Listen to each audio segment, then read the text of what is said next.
All right, shalom, and welcome to our Feast of First Fruits, which is within our week of um, Feast of Unleavened Bread. And because we have these things coming back to back, of course, our people had a tendency to merge those things together. But with each one of those things being a separate and distinct day, Yahweh had placed some importance on some things, even within this Old Testament setup of the Feast of First Fruits. Yahweh has already set forth the resurrection of Christ. These things are already set even before the Mashiach has been placed upon the earth. Moshe was telling them that Yahweh will raise up a prophet like unto me, one out of your brethren. So he was already speaking of Yahshua at that point. So he has already provided these things um, um, before Yahshua is even known about. He has already set forth these holy days. You have the Passover, which is about Yahshua, and then the first fruit is about Yahshua's resurrection. So you have all of these things already set forth, waiting for him to come and be the fulfillment of those things. So a lot of times, especially those of Christendom, they really don't understand that these days connect with the Mashiach. They think that these are just some Old Testament things that we, don't need to be bothered with. But these things have a great significance in the grand scheme of righteousness here on the earth, and as it pertains to the redemption of the children of Israel. We're going to start tonight's sermon in Leviticus chapter 23, and we're going to read verses 9 through 14. And this Leviticus chapter 23 is where one of the places where we can find a description of all of Yahweh's holy days. Of course, they are in other places, but we can go to Leviticus 23, and it's going to go through all of those things. So if we ever have a question, or we ever get questioned, we know where to go to get the basis for what it is we are doing. Leviticus chapter 23, and we're going to start that at verse 9. And Yahweh spake unto Moshe, saying, Speak unto the children of Israel, and say unto them, When you be come into the land which I give unto you, and shall reap the harvest thereof, then you shall bring a sheaf of the first fruits of your harvest unto the priest. Right. The first fruit of your harvest unto the priest is setting forth the respect and showing the respect that we have for Yahweh our Elohim, who provides for us. Because we have gotten into a system or a society where everything is prepackaged and then handed to us, we don't really understand the power of Yahweh allowing us to grow our own food.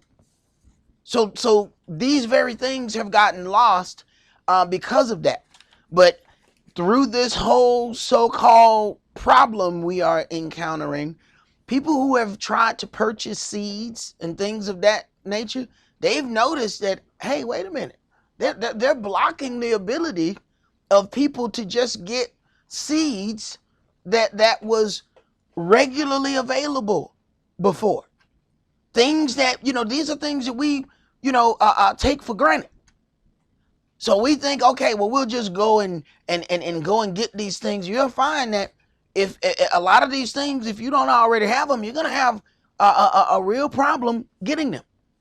But if we go back for a while and just examine, there are places that they have been preparing for this for quite some time. Every time me and Kish looked around, there was another gun show, and we go to the gun show and we buy our little couple bullets. It was like peas and apples compared to the stuff that these folks was in there buying. They bagging up trucks. Boop, boop, boop. We got our little stuff in a little bag. They've been preparing for this stuff for a long time. So when the crap hits the fan, but understand, we were never trying to buy enough stuff to fight against a government. That wasn't our plan. We just trying to protect our family. The kind of stuff that they're arming up for is something altogether different. And we need to understand that this part of the fight is not ours. Go ahead. Verse 11. And he shall wave the sheaf before Yahweh to be accepted for you. On the morrow, after the Shabbat, the priest shall wave it. So then you have Passover, day 1, Feast of Unleavened Bread, day 2, which is a Sabbath. Then it says, in verse 11, and he shall wave the sheaf before Yahweh to be accepted for you on the morrow after the Sabbath. So the Sabbath, whatever day the first day of unleavened bread is on, is a Sabbath. The next day would then be the Feast of First Fruit.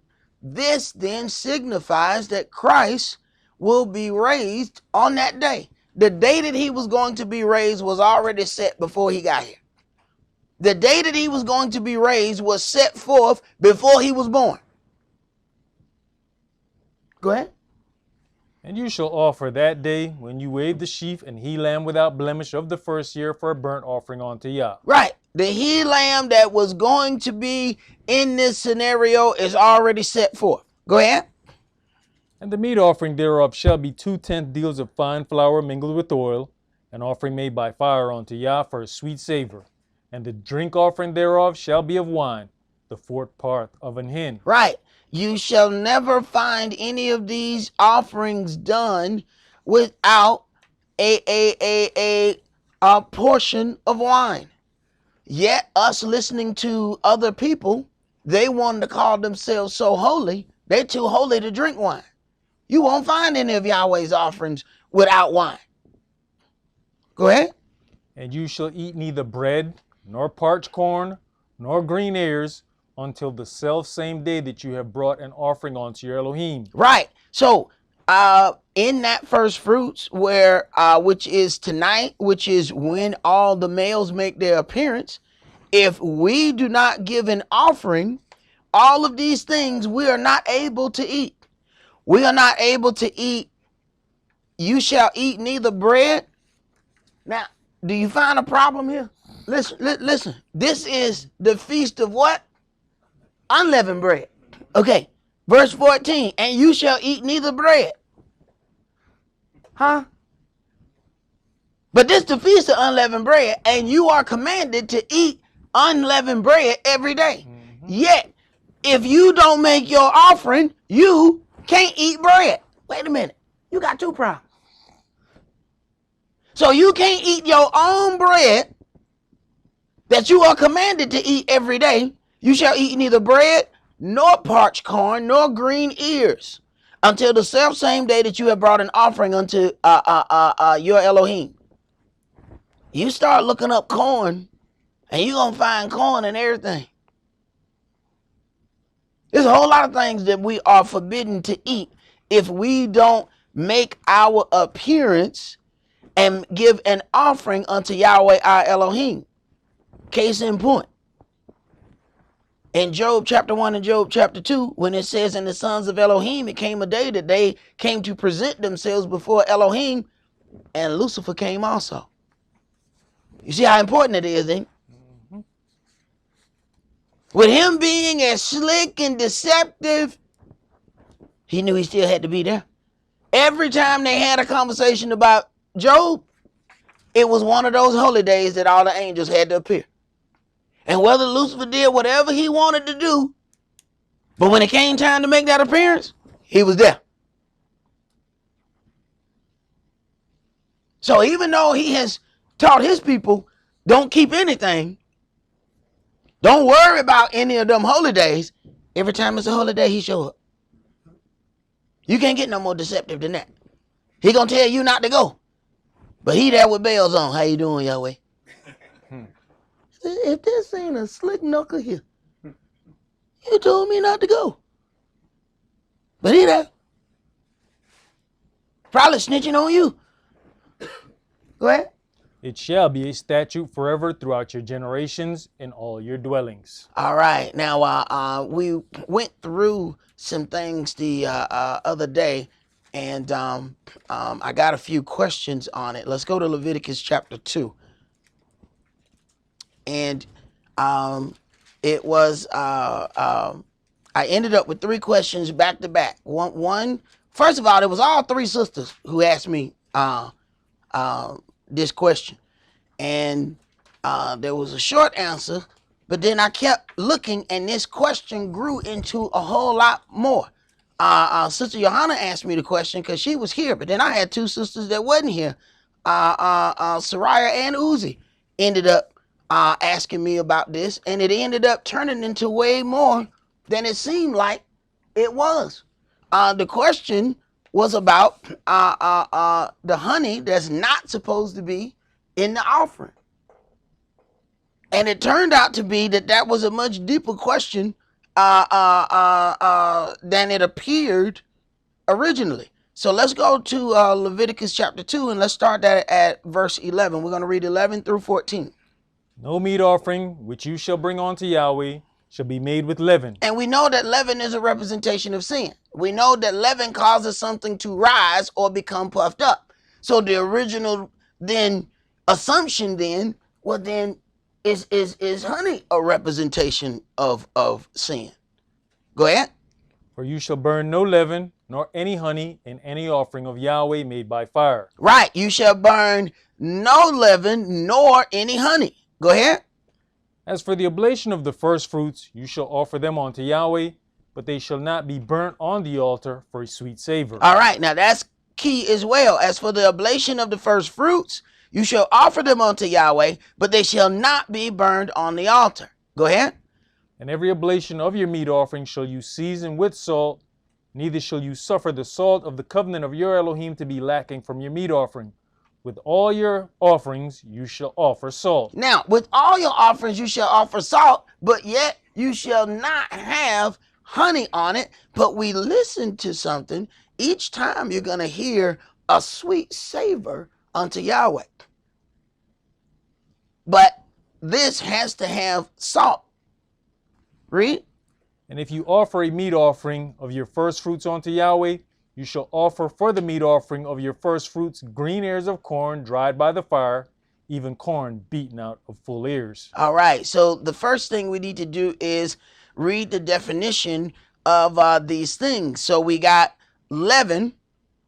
These are the things that we were already set to be removing from our houses. So leaven, brother, read the definition there.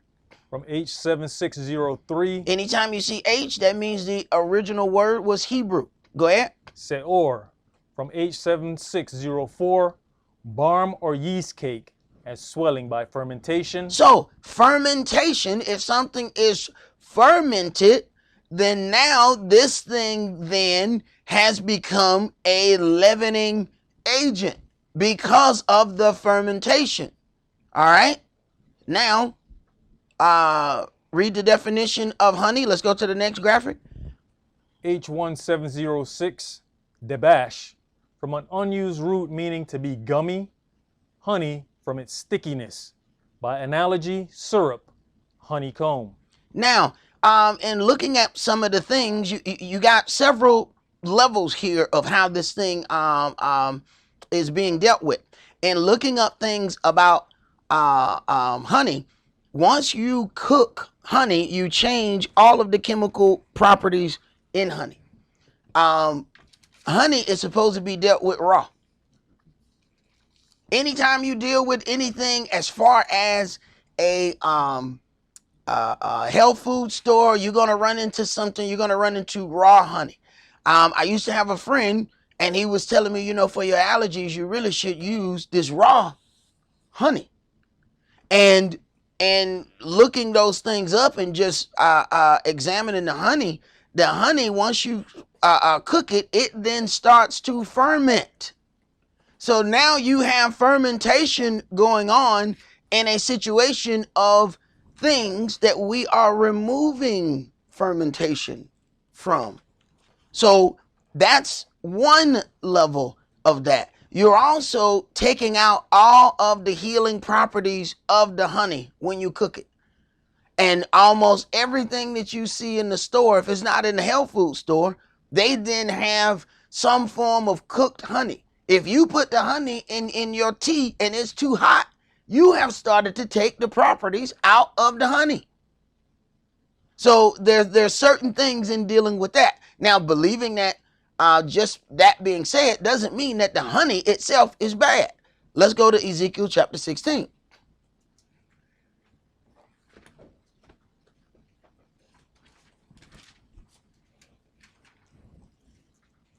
So this is how sometimes a person can ask a question and it ends up helping everybody else in the room.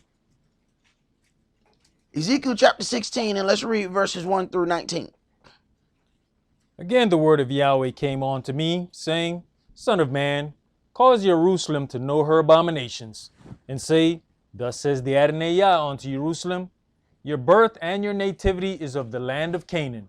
Your father was an Amorite, and your mother an Hittite. Right. The land that we call Israel was inhabited by what we know as Africans. Canaanites are Hamites. Hamites are Africans. But the first thing the powers that be want to tell you is that no black people was up anywhere near the land of Israel. Yet we can openly see the beginning of it was African. Go ahead. And as for your nativity, in the day you was born your navel was not cut, neither was you washed in water to supple you. You was not salted at all, nor swaddled at all.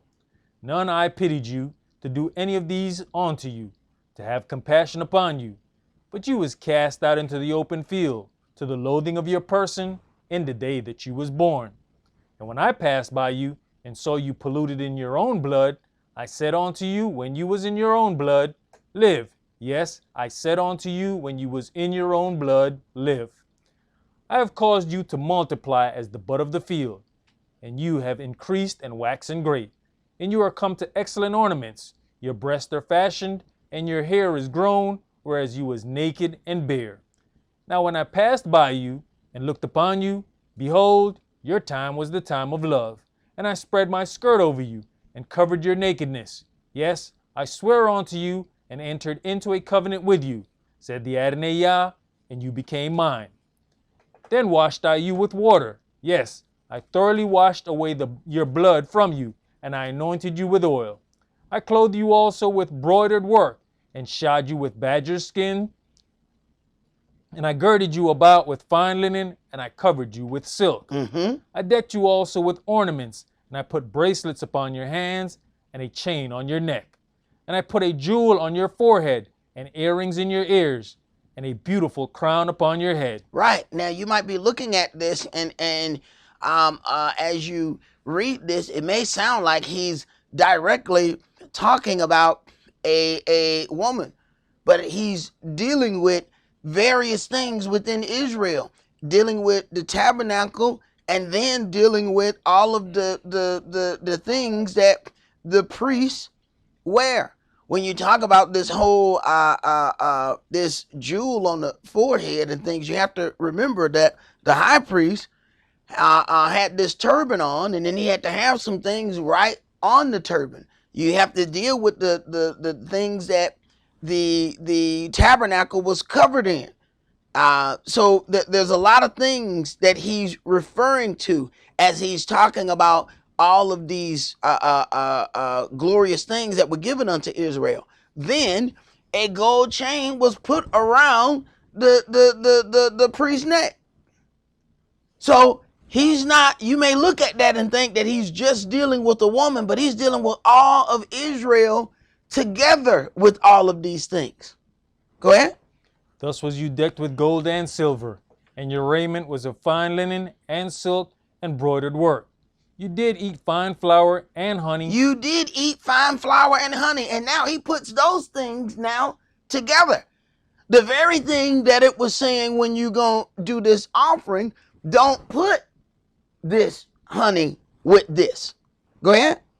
And oil, and you was exceeding beautiful, and you did prosper into a kingdom. You did prosper into a kingdom. So he's dealing with Israel as she developed into this kingdom. So he's describing all of Israel here with all of this. Go ahead.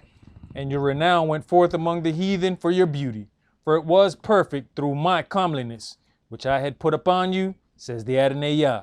But you did trust in your own beauty, and played the harlot because of your renown, and poured out your fornications on everyone that passed by. His it was. Right. We will worship anything. If other people present it as a party, then we will partake in the party, not understanding that this is the worship of another God. They're talking about all of these people have caught the sickness down there in Louisiana after they got with Mardi Gras. Mardi Gras is one name of it. That's Lupercalia. They worshiping another God. But we will jump into anything. Why? Because it's a party. We don't even understand the God that's being worshiped. But then people come by sick, and then they want to know why. You just got through worshiping another God. But see, we don't see that. What we saw was a good old time. And we'll travel to half the world to go have a good time. Not understanding that them people worshiping other gods there. But we don't ask any questions. We just want to know when the party starts. What's the cover charge? Do they validate? We ain't ask, excuse me, what God is being worshipped here? That's not the question we ask. We want to know what's the cover charge and do they validate? Right. You need to see if your God validate. Go ahead. Verse 16. And of your garments you did take and decked your high places with divers colors, and played the harlot thereupon. The like things shall not come, neither shall it be so. You have also taken your fair jewels of my gold and of my silver, which I had given you, and made to yourself images of men, and did commit whoredom with them, and took your broidered garments and covered them, and you had set mine oil and mine incense before them. My meat also which I gave you, fine flour and oil and honey. My meat which I also gave you, the fine flour, the oil, and the honey. Go ahead. Wherewith I fed you, you have even set it before them for a sweet savor.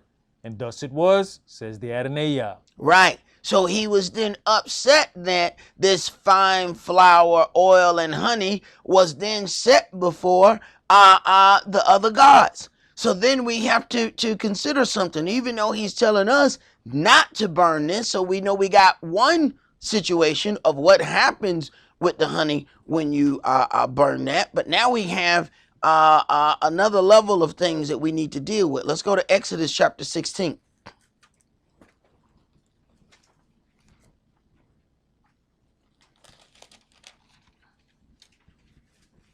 Exodus chapter 16, and we're going to read verses 1 through 36.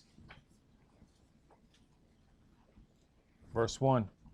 And they took their journey from Elim, and all the congregation of the children of Israel came unto the wilderness of Sin, which is between Elim and Sinai, on the 15th day of the second month after their departing out of the land of Egypt.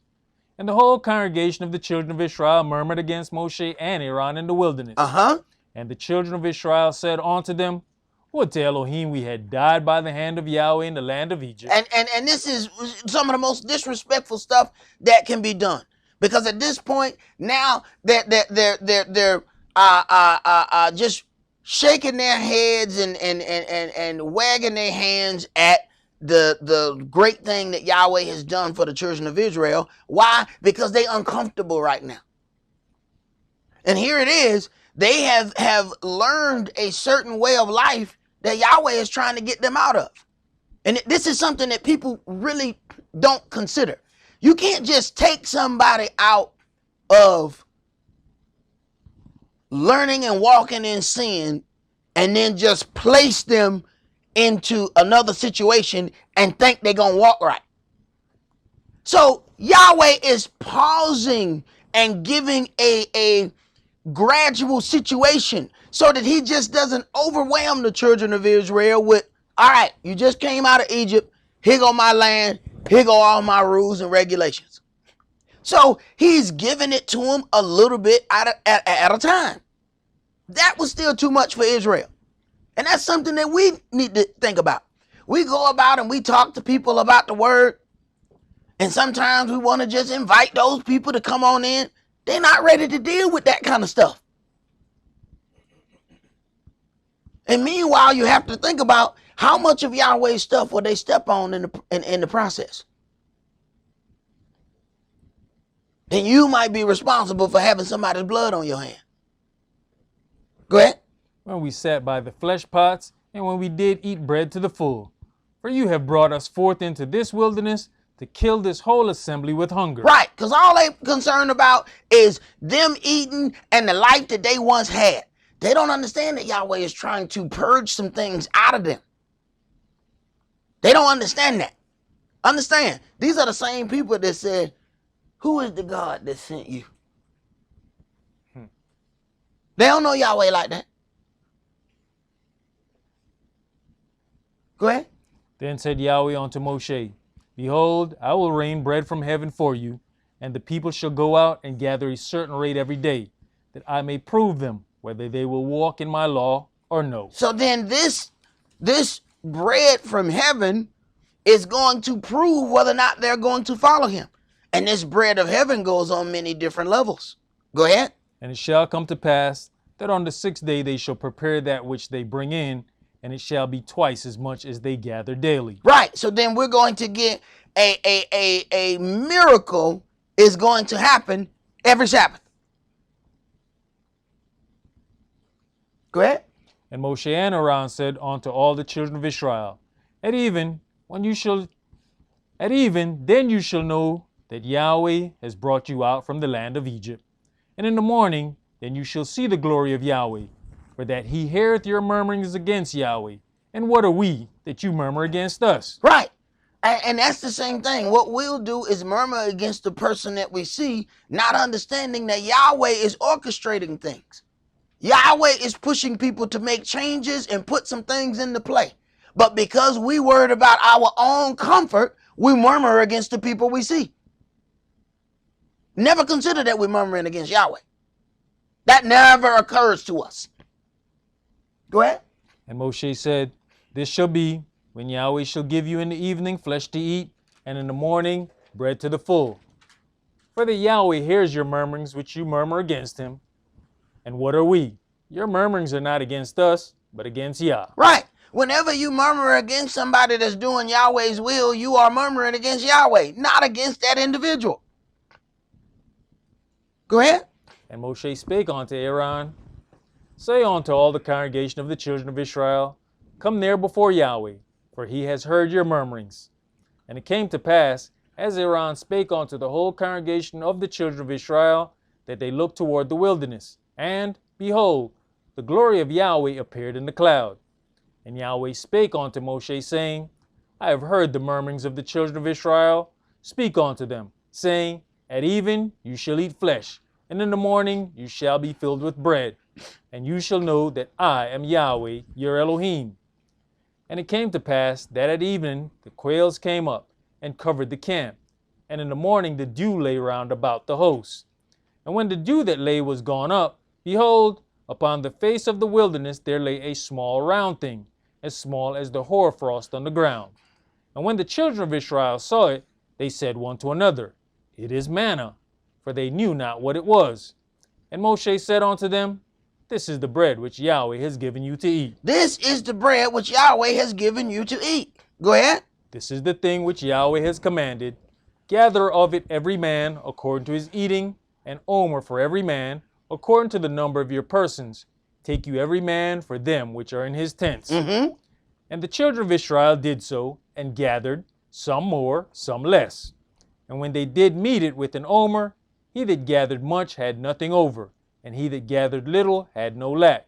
They gathered every man according to his eating. And Moshe said, Let no man leave of it till the morning.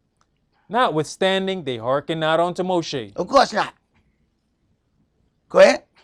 But some of them left of it until the morning. Right. See, here it is.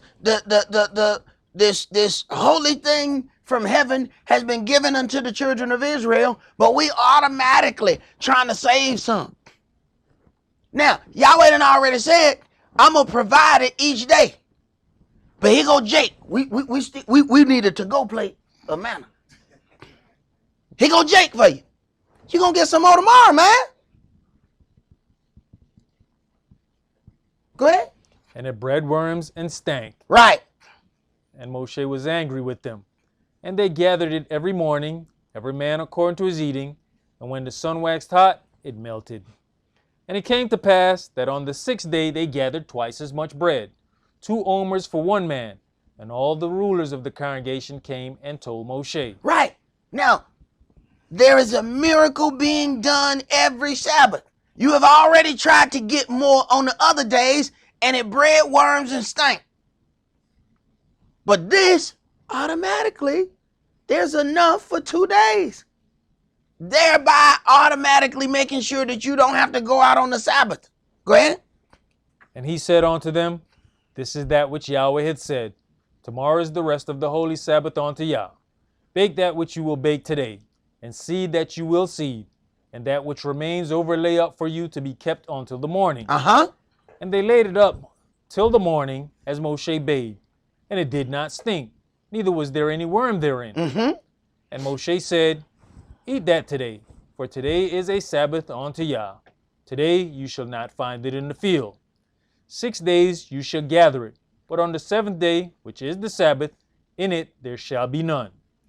And it came to pass that there went out some of the people on the 7th day for to gather, and they found none. Right, and it came to pass that there went out some of the people on the 7th day for to gather. So then they put together a little expedition.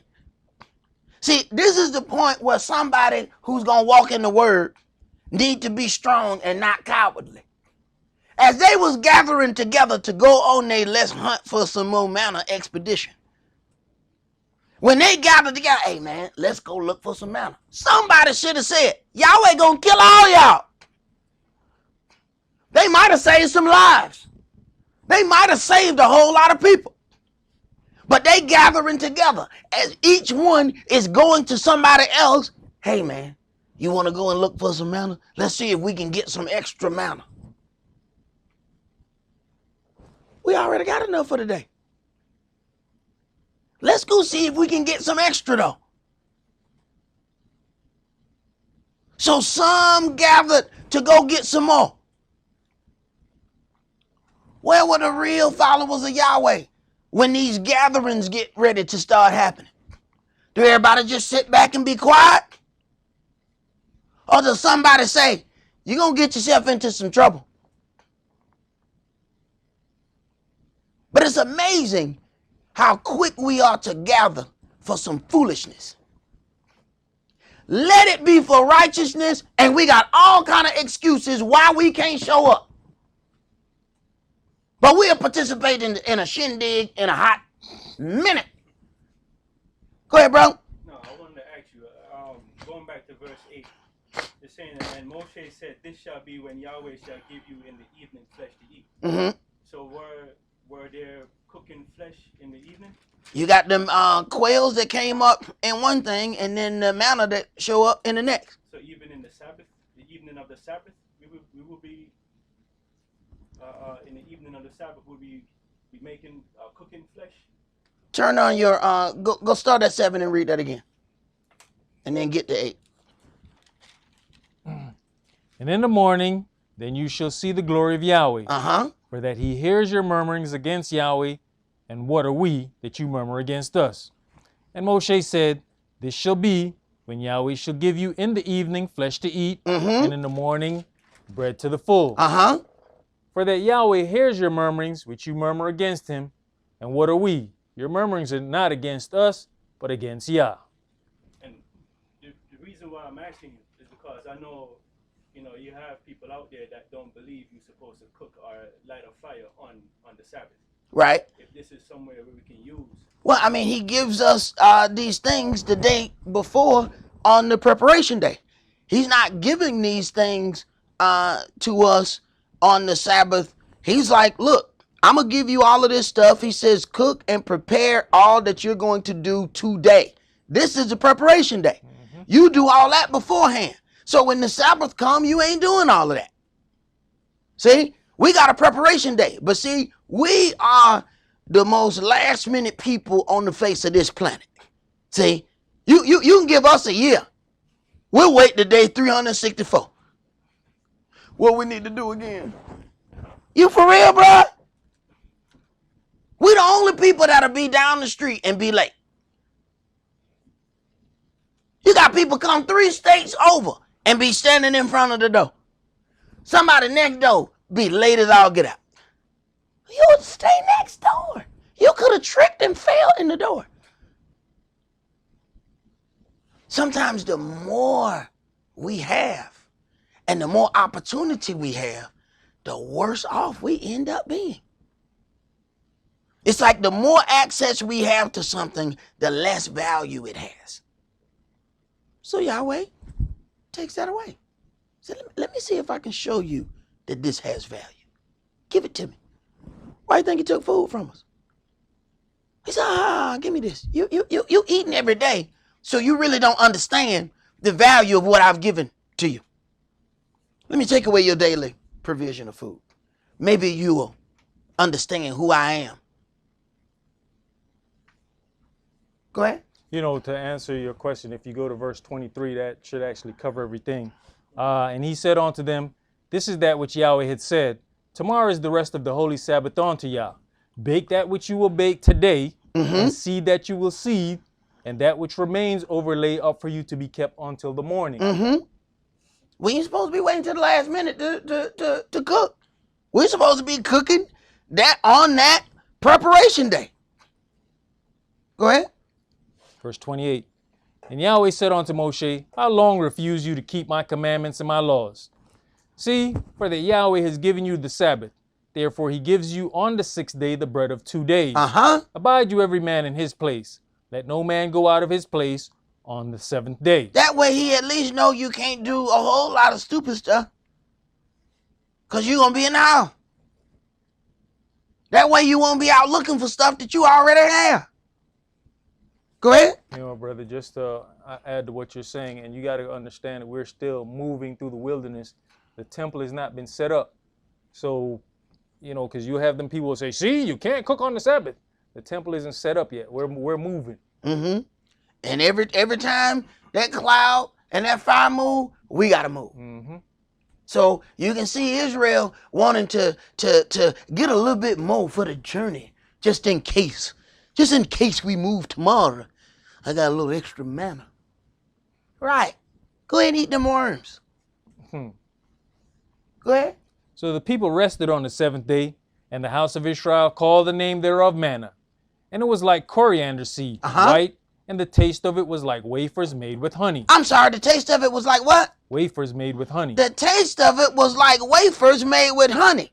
This is the true bread, or this is bread from heaven, yet it tastes like wafers made with honey. You got unleavened bread that we are supposed to cook, and then we have this offering that we make with fine flour and oil, but don't add honey unto it. So, are we trying to mimic what Yahweh has given us out of heaven? By adding honey to it? So then we have to consider some things. Remember, there was a compound that we make that we are supposed to anoint the altar and everything with as a perfume. He said you can't make that for yourself. Don't you ever make this compound ever again. If the God of Israel come by you, that dude smell like the altar. Kill him. Everybody else be like, he smells so nice. He gonna die nice. He wasn't gonna make that no more. See, there's some things that we don't even consider. Go ahead. And Moshe said, this is the thing which Yahweh commands. Fill an omer of it to be kept for your generations, that they may see the bread wherewith I have fed you in the wilderness, when I brought you forth from the land of Egypt. And Moshe said unto Aaron, take a pot and put an omer full of manna therein, and lay it up before Yahweh, to be kept for your generations. As Yahweh commanded Moshe, so Aaron laid it up before the testimony to be kept. And the children of Israel did eat manna 40 years, until they came to a land inhabited, they did eat manna until they came onto the borders of the land of Canaan. Uh-huh. Now an omer is the 10th part of an ephah. So then we have this manna then. It was then ordered to be placed up as Yahweh commanded Moshe. Aaron laid it up before the testimony to be kept. So then this manna is then kept before the testimony. So then we have to understand that it's being kept in this holy place. Let's go to Joshua chapter 5.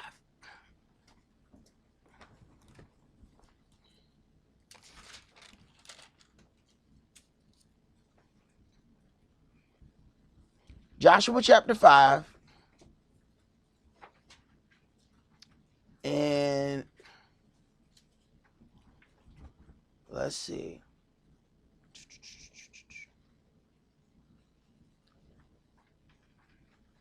Start at verse 6. For the children of Israel walked 40 years in the wilderness, till all the people that were men of war, which came out of Egypt, were consumed, because they obeyed not the voice of Yah. Right. I keep telling people Yahweh is not forced to have to deal with us.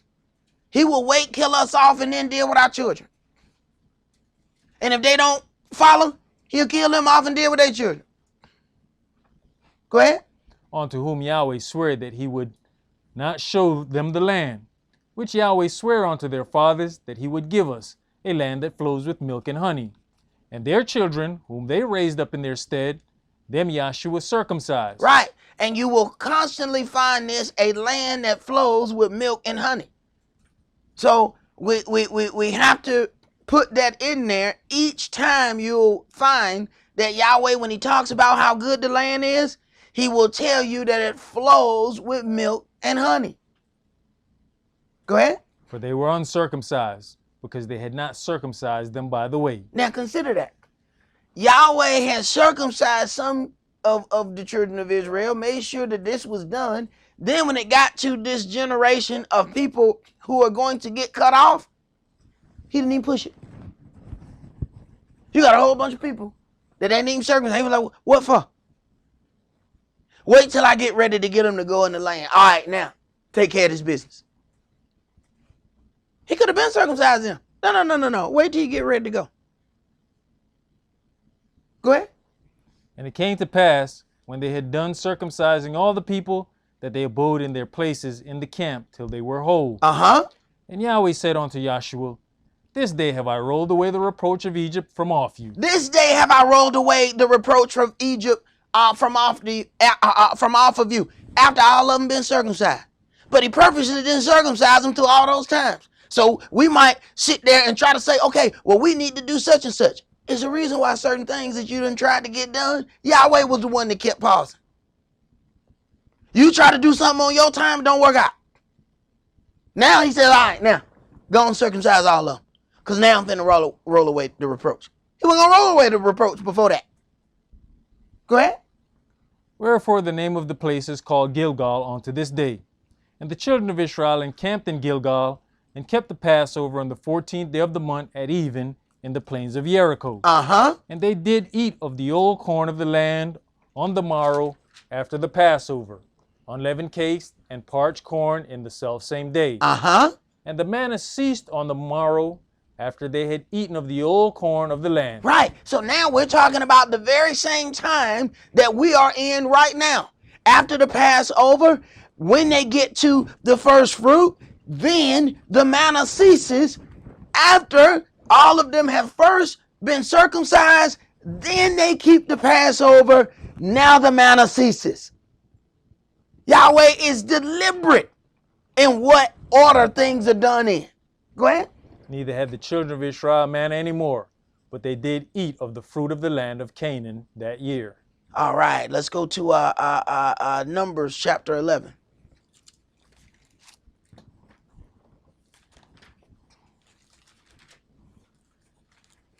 So what happens with this unleavened bread is directly connected to Yahshua.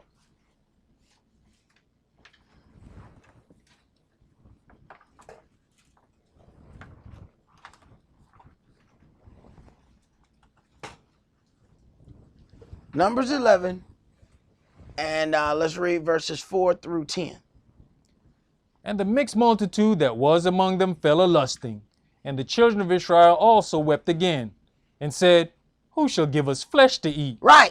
The mixed multitude, all we need is somebody else to begin to lead us out of the way of Yahweh, and we follow. Because we like hanging out with the other nations.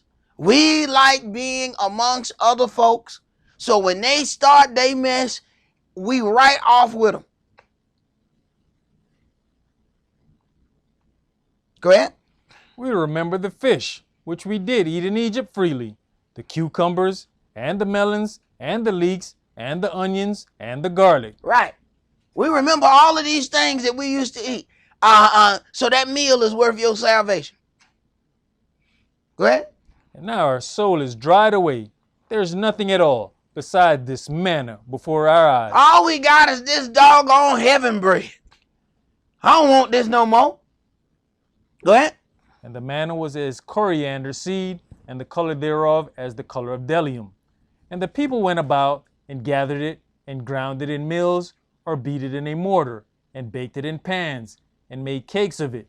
And the taste of it was as the taste of fresh oil. So now you have these cakes. They are doing some things that they don't even understand the holy level of it.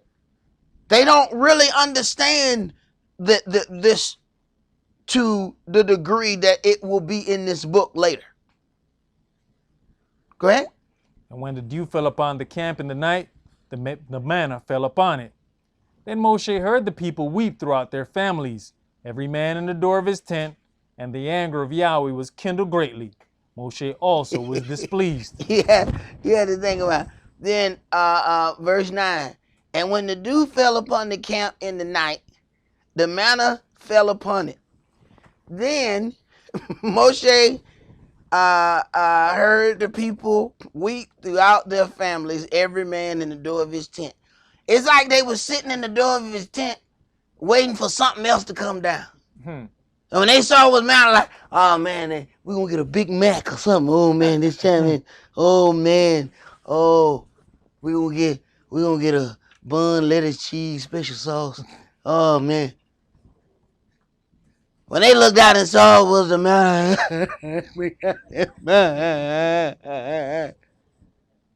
What was they expecting? They sitting there expecting something else. All of a sudden they see the manna and everybody starts moaning. And Yahweh ready to do something to them. See, sometimes we tick off the God of Israel and don't even know we did it. That's why an intercessor has to be there to tell you, don't do that. But see, what do? We blame the intercessor. They too rough. They speak too harsh. What did Moshe would said if he wouldn't have stood in the breach? Hey, look, Yahweh, please don't kill these people. No, man, I'm going to kill off every last one of them, and I'm going to make 12 tribes of Moses. Please don't kill them, Yahweh. Please, Yahweh. Yahweh, don't kill them. Yahweh, what they going to say about your great name? What they going to say? They going to say that you wasn't able to bring this people out of Egypt. They going to say that Yahweh must not be as strong as he said he was because he couldn't bring them people out. He had to kill them. You going to damage your own holy name if you do it. And no matter how many times he was standing in the breach for them, as soon as something didn't work, they were gathering up rocks. What you doing? Nigga, we going to kill like Moses. Why you done brought us out here? Man, I want some fish and leeks right now so bad. All I got is this Wonder Bread. Go ahead, bro. You know, it's interesting, too, that even though we see as many times that Yahweh got upset and Moshe stood in the breach, there was that one time when Moshe got upset and Yahweh was like, I ain't listening to you right now. Hey, you got to think. Yahweh like, hey, wait a minute, now you won't be mad at him.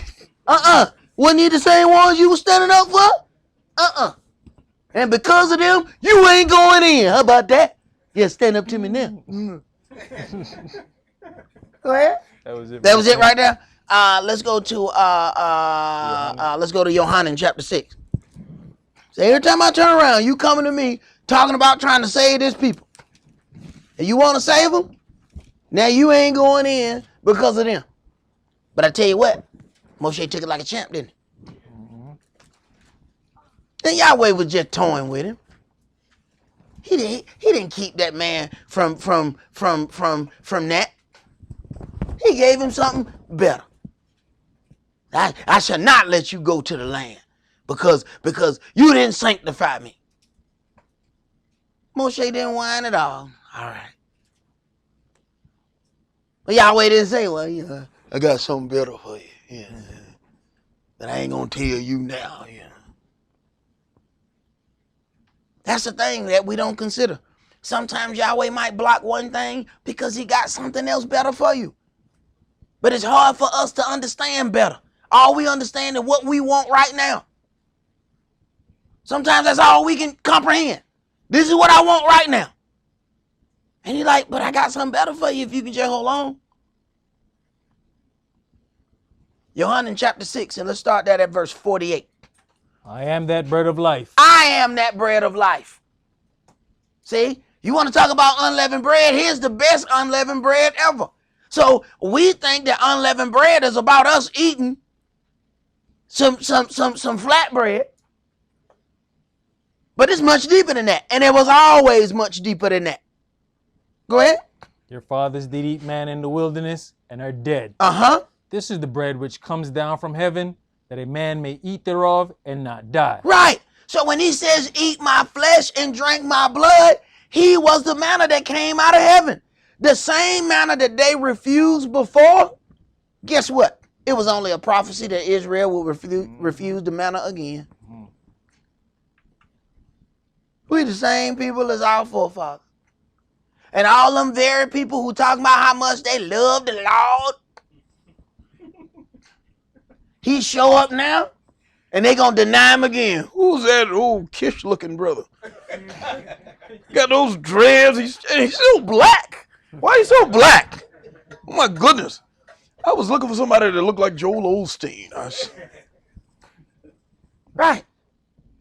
I don't know if this dude finna sing Jamaican music or what. What the hell is he doing? And why is he on that horse up there? Right. We're gonna deny him all over again. And why he got the they don't have no razors in heaven? Why he didn't shave? Right. Right. Right. We'd deny him all over again if we had the opportunity. Go ahead. Verse 51. I am the living bread which came down from heaven. If any man eat of this bread, he shall live forever. And the bread that I will give is my flesh, which I will give for the life of the world. Uh-huh.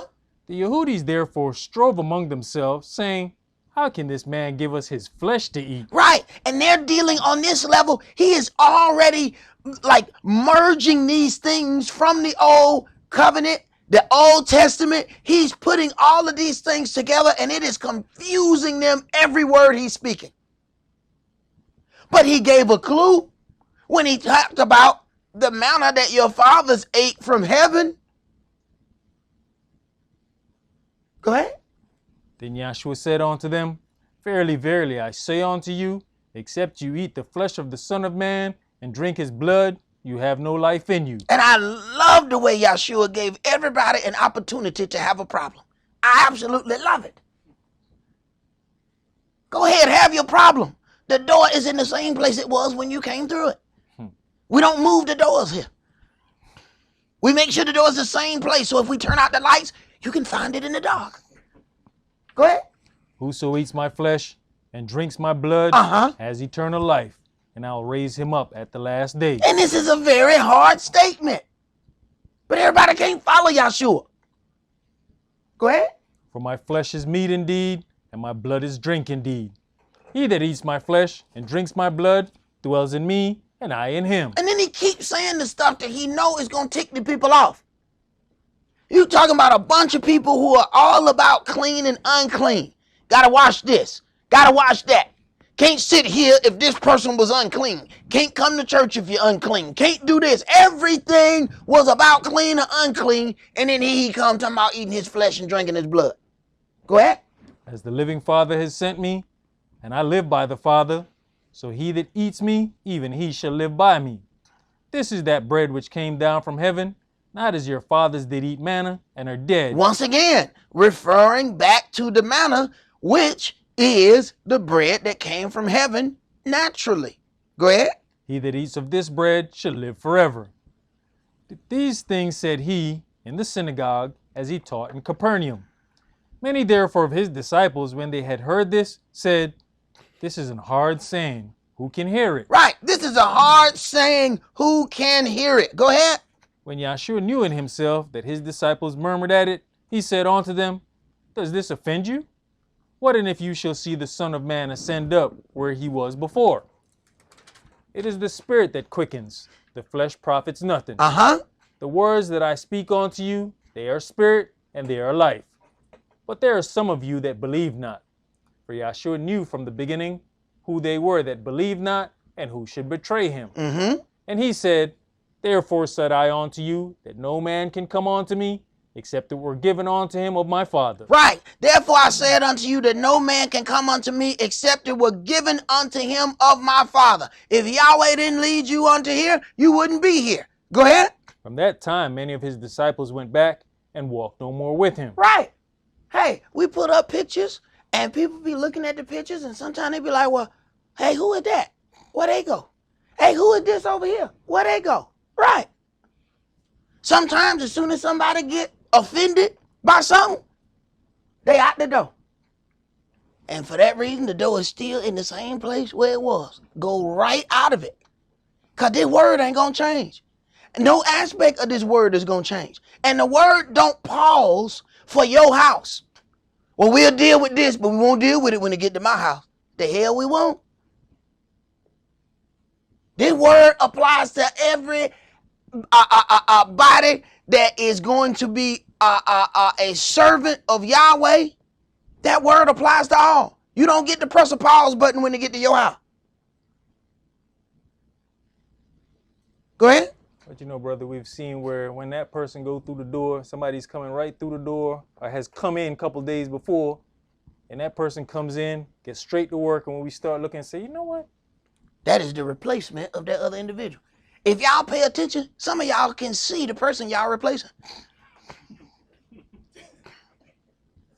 If you pay attention, just look and say, man, you know what, man, you do the same thing I do. You do photography, and you record videos, and you do what? Oh, you leaving?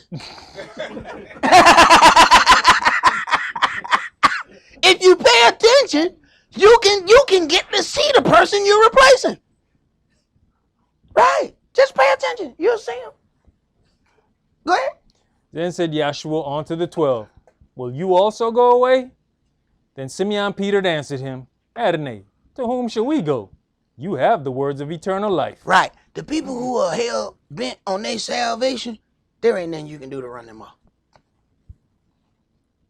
There ain't nothing you can do to run them off. Because they got a purpose. And when their eyes is on the prize, let me tell you something. That's like somebody getting into to college. And y'all who done went to college, you know that there's groups of different individuals who went to college. See, there was some who went to college and you know they were there to party. And there was some that said, all right, I signed on for 4 years. I ain't leaving here until I get my degree. Then you got some, you don't see them until it's time to pledge. What you came for? I came to be a Q, brother. You know what I'm saying? And I ain't leaving till I'm a dog. That's it. That's all you wanted to be was a Q dog. They wasn't going to go to no classes. They didn't do none of that. Come graduation, they wasn't there because they wasn't going to no classes. They just came to be a part of a fraternity. That's it. And once they got it, they was done. You didn't see them in noun class. You didn't see them in nothing.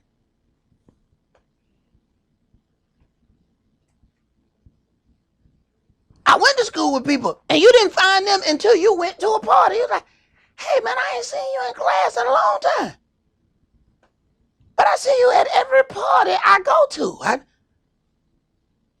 Right. They went to school for a different reason. They didn't go for the same reason.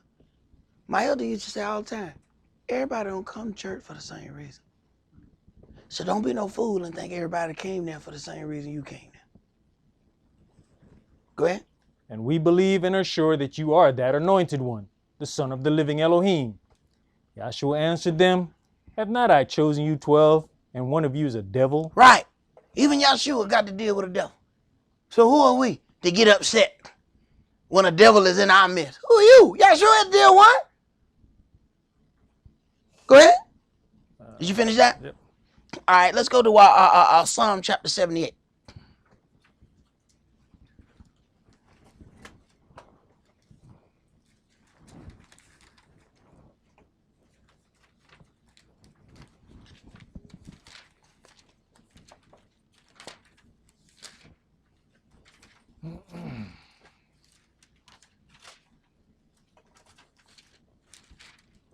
Psalm chapter 78.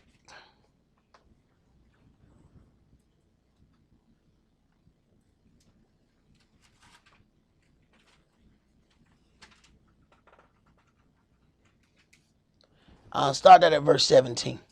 Okay. And they sinned yet more against him by provoking the Most High in the wilderness. And they tempted Elohim in their heart by asking meat for their lust. And how did we get to that? By listening to the mixed multitude and all of the things that they wanted. Because what we do is we see the things that the nations are dealing with, and then we want to deal with those same things. And then they persuade us, and this is Israel for you. Somebody else say they want something, and then we'll go and make the request. We don't even understand we getting used. Why don't you tell your God that we would like a rack of lamb right now? How about you go ask?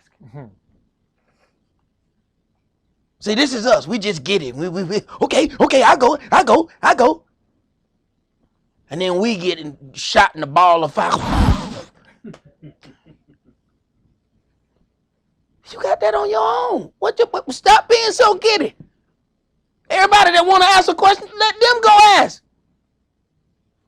And we're going to approach unto Yahweh our Elohim. Hey, Yahweh, we want some meat. The people want some meat. Let somebody else go. You go, your turn. You go. So, won't you go ask Yahweh? I'm right behind you. Way behind you. Go ahead. And when people see that big plume of smoke, they learn, we probably shouldn't have done that. Right. But learn that on somebody else's plume of smoke, not yours. Go ahead. Yes, they spake against Elohim. They said, can Elohim furnish a table in the wilderness? Now we're going to test Elohim that maybe he does not have the ability to do it. See, now we're going to question our Elohim. Not whether or not he has the will or the desire to do it. Now we're going to test whether or not he has the ability to do it.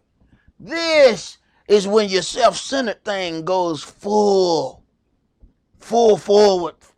It's pressed full at this point. Because you ain't got it, Elohim must not be able to do it. Go ahead. Behold, he smote the rock, that the waters gushed out, and the streams overflowed. Can he give bread also? Can he provide flesh for his people? Therefore Yahweh heard this, and was angry. So a fire was kindled against Jacob, and anger also came up against Israel, because they believed not in Elohim, and trusted not in his salvation, though he had commanded the clouds from above, and opened the doors of heaven. All right, he commanded the clouds from above and opened the doors of heaven. And what did he do? Go ahead. And had rained down manna upon them to eat, and had given them of the corn of heaven. What did he give them? Corn of heaven. What are the things when we get ready to keep our first fruits? If you don't receive or give an offering, what can you not eat? Corn. Okay, read the next line. Man did eat angels' food. He sent them meat to the full. Man did eat angels' food. He sent them meat to the full. Now let's go to Leviticus chapter 24. See, this is the problem with going off what you think, feel, and believe. They don't even understand that they stepping on some very righteous things because they going on all their feelings and what they think, feel, and believe. And they stepping on some holy things. Go ahead. I was just gonna say, as we look at the things that man tends to twist and mess with, the Sabbath was one of the first things they mess with. Then when you think about this corn, they said that's been GMO for how long? Mm-hmm. You see the importance of the corn. It's a heavenly thing, but man has already manipulated and messed with it. Hey, man, the symbol of my God's covenant has been turned to a gay flag. Now, it's one color in there different, but who gonna figure that out? You walk around with the sign of Yahweh's covenant and see how many numbers you get, kids.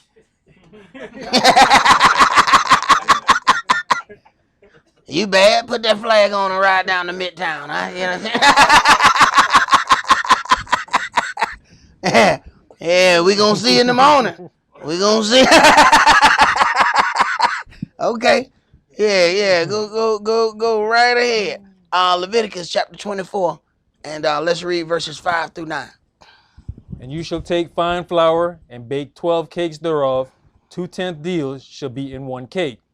And you shall set them in 2 rows, 6 on a row, upon the pure table before Yah. Mm-hmm. And you shall put pure incense up, and you shall put pure frankincense, upon each row, that it may be on the bread for a memorial, even an offering made by fire unto Yah. Every Sabbath he shall set it in order before Yahweh continually, being taken from the children of Israel by an everlasting covenant. Every Sabbath you shall set it in order before Yahweh continually, being taken from where? The children of Israel. When it comes down to certain things, Israel has to be the one that provides those things. See, I have to, we have members that belong to this congregation that some people that most of you have never seen.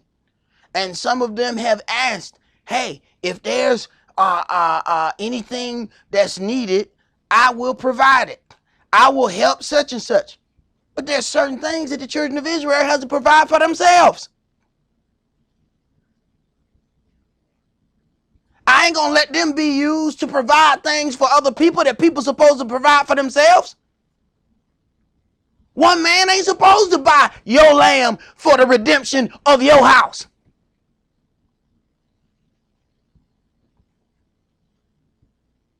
See, these are things that we have to understand. And regardless as to what it is we eat, we can't buy no celery and put it over the door and protect us from the destroyer. It's the blood of the lamb. We're going to have to leave out of this place at some day. And let me tell you something. Yahweh really don't give a damn about your personal preferences. Ain't none of that going to mean a hill of beans when we get ready to get out of here. So we need to understand what thus says Yahweh. So that when it comes down to it, we move accordingly. Not according to how we feel, think, and believe. That ain't going to mean nothing to him. And we have to consider something, man. If none of this stuff would have popped up, how long would it have been before we did what we're doing now? Brothers in the sanctuary, sisters in the dining hall. Man, this is how it was always supposed to be. Most of the places ain't even meeting right now.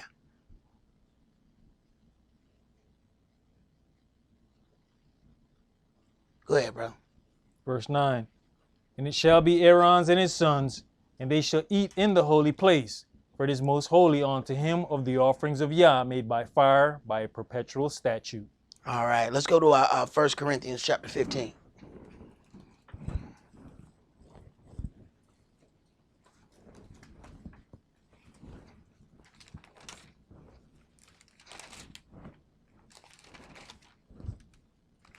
Yahweh is the ultimate perspective changer.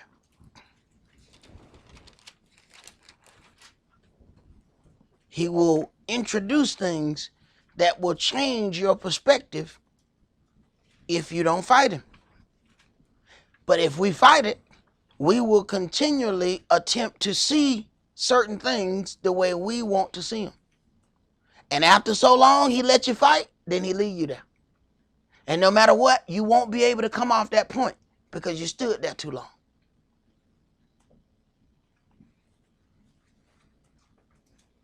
And your very judgment ends up being the point that you refuse to come off of. And he let your own place be your judgment. 1 Corinthians chapter 15, let's start that at verse 12. Now, if Yahshua be preached that he rose from the dead, how say some among you that there's no resurrection of the dead? But if there be no resurrection of the dead, then Yahshua is not risen. And if Yahshua be not risen, then is our preaching vain, and your faith is also vain.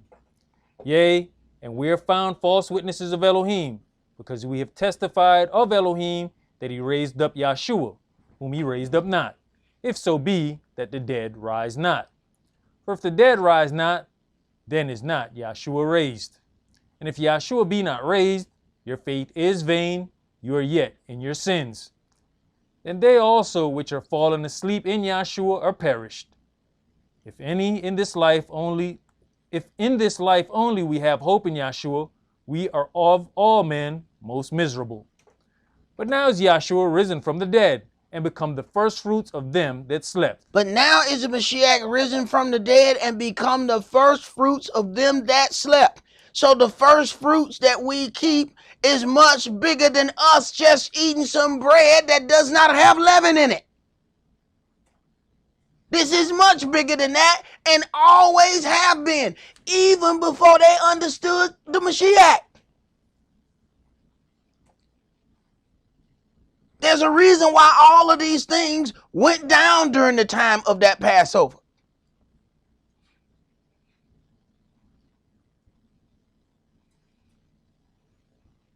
And will we just allow some people to tell us that we're not going to deal with those things?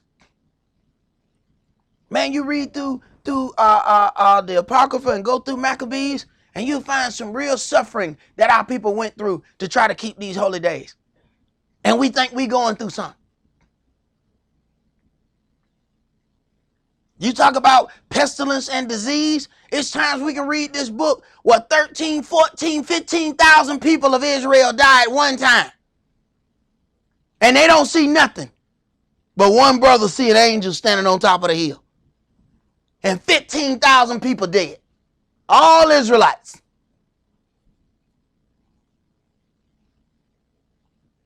And we claim we Israel until the rubber hit the road. Go ahead, brother. For since by man came death, by man came also the resurrection of the dead. For as in Adam all die, even so in Yahshua shall all be made alive. But every man in his own order. Yahshua the firstfruits. Afterward they that are Yahshua's at his coming. But every man in his own order. The Mashiach is the firstfruits, and afterward they that are Yahshua's. Who do we belong to? He says you were purchased with a price. Go ahead. Then comes the end, when he shall have delivered up the kingdom to Elohim, even the Father, when he shall have put down all rule and all authority and power. For he must reign till he has put all enemies under his feet. For he must reign till he has put all enemies under his feet. All of the things that the powers that be are pushing, they must come to pass. They must go on several different levels to push their agendas. At the end of the day, none of that matters. Yahweh is going to allow, just like going into the land, he said, normally, go in here, kill these people, get them out of here. Then he says, you know what? Some of these people I'm going to leave here. I'm going to leave these people amongst you because I'm going to see if you're going to follow me or not. I'm going to see what you're going to do. I'm going to leave them people in your land as a snare unto you. But Jake's so simple, we don't even know that the people left in our land was a snare. We still partying with them. You do know that was a snare unto you, right? We partying with the snare. We hang out with the snare. That was left in your land as a punishment. Because so many times we wouldn't follow the instructions. So he leaves a snare among us. We party with the snare. Let us hear the conclusion of this matter. Let's go to Deuteronomy chapter 16.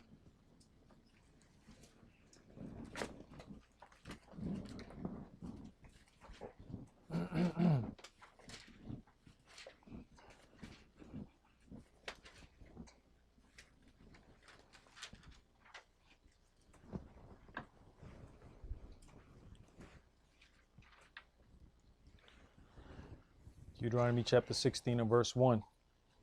Observe the month of Abib and keep the Passover unto Yahweh your Elohim. For in the month of Abib, Yahweh your Elohim brought you forth out of Egypt by night. Out of Egypt by night. Are we going to change our holy days because of what somebody else got going on? Absolutely not.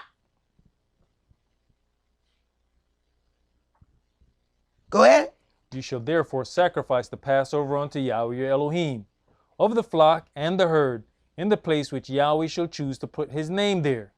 You shall eat no leavened bread with it. 7 days shall you eat unleavened bread therewith, even the bread of affliction.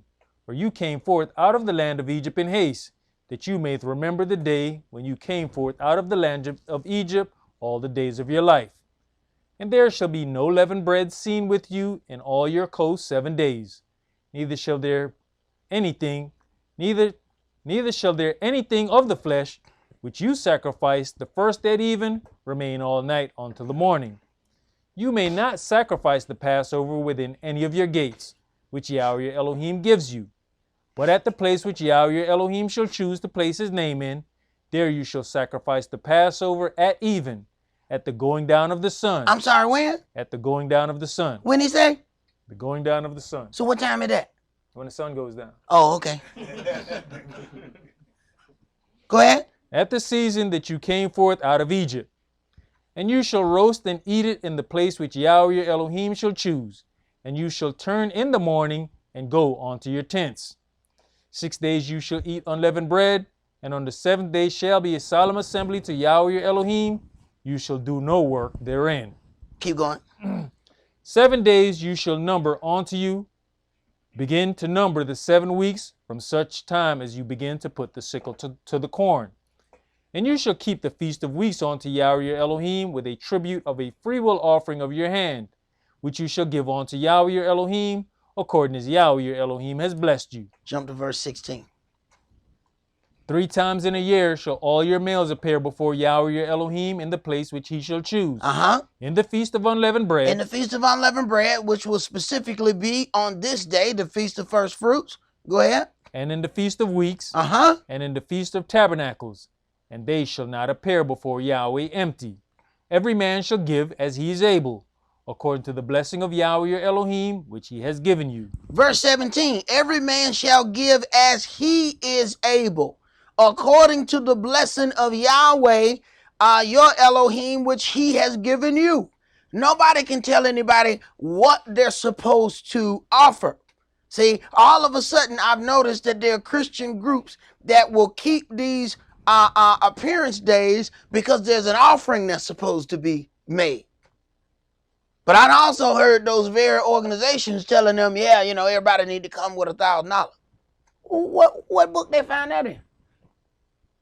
Because I ain't seen it nowhere. I don't care if you show up with $1. That's between you and Yahweh. That ain't got nothing to do with me.